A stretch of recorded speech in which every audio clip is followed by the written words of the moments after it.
Сәлем достар, қалдарыңыз қалай? Бүгінгі біздің эфирда мел Петропавловка. Өте прям напудренный. Даже ұшып жатыр. И уйгурская глина. Бір рет осылайынан айтам деп, бізде обычно посылка келген кезде сыртына жазылып тұрады. Біз сол бойынша айтамыз ғой. Олай айтылмайды деп бір кісі маған ренжіп қалған еді. Негізгі толық названиясы казахстанская глина, уйгурская, соленая, коричневая деп айтылады екен. Бір жерлерде серая, соленая, уйгурская деп жазылған, бір жерде просто уйгурская, например, солайынан. Мен бұны не істедім, мен бір рет бұны жеп көрдім. Өте плотный, сливочный, бірақтында маған соленый прямо особо ұнамайды, сондықтан басқаша істейін деп решать еттім. Негізі мелдар өздерінің негізі дәмі жоқ та, былайынан мел. Мен, получается, уйгурская глинаны, казахстанский глинаны суға жібітіп алдым. Яғни бұл өзінің бойындағы тұзын суға қалдырады, өзінің глинообразный несін тоже жаңағы суға қалдырады да. И мен оны мына Петропавловский мелді сол суға салмақшымын.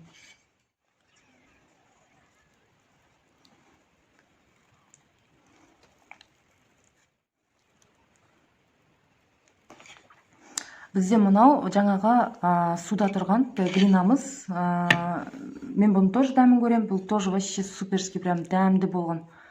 Ұнады маған, қатты ұнады.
Негізі бұл глина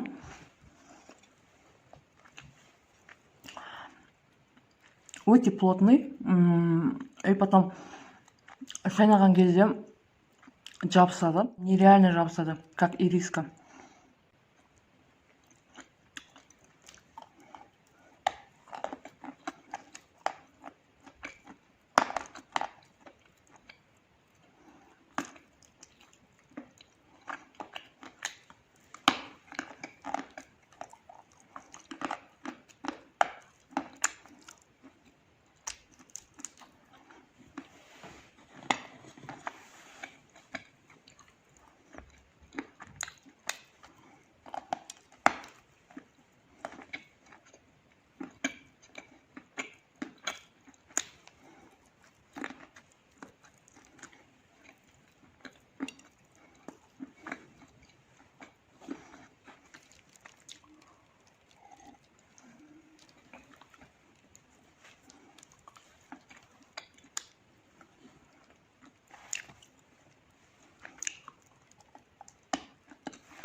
просто ашылып жабылу өте қиын болады.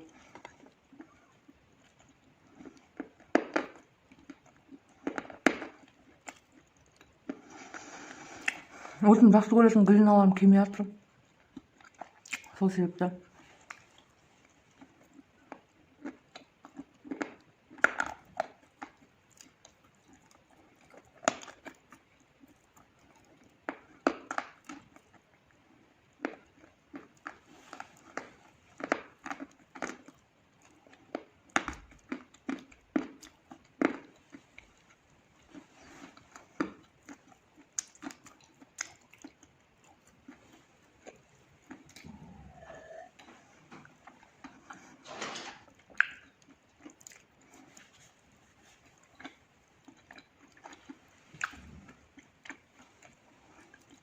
Көрейік не болады.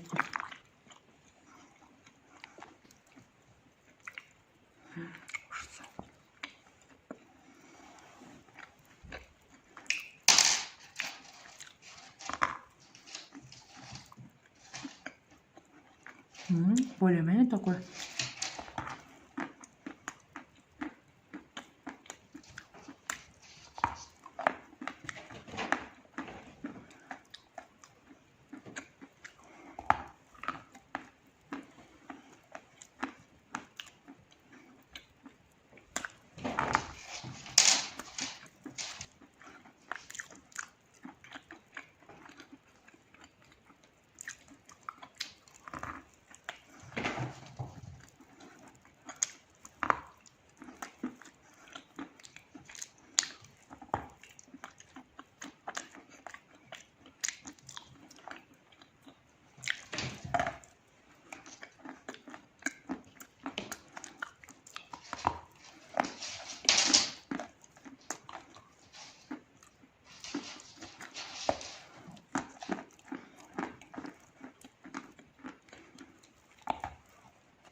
Өте бір кір видео болды ғой. Керемет бір удовольствие алдым деп айтамайын, бірақтан да болады. Бірақ менің жаңағы туркестанский, розовый узбечка сол глиналарыма жетпейді, күтіп жатырмын әлі. Келе жатыр, Құдай қаласа. Петропавловка жаңағы уйгурский глинамен араласқаннан кейін соленый вкус болып, более нормальный болып, негізі оның ешқандай дәмі жоқ, шынымды айтсам. Уйгурский глинаның дәмі аузым прям ашылмай қалады ғой, до такой степени анау жабысқақ та тіске прям. Бүкіл мына десның жандары барлығы сол жаңағы майлы такой сливочный вкуста. Пока-пока.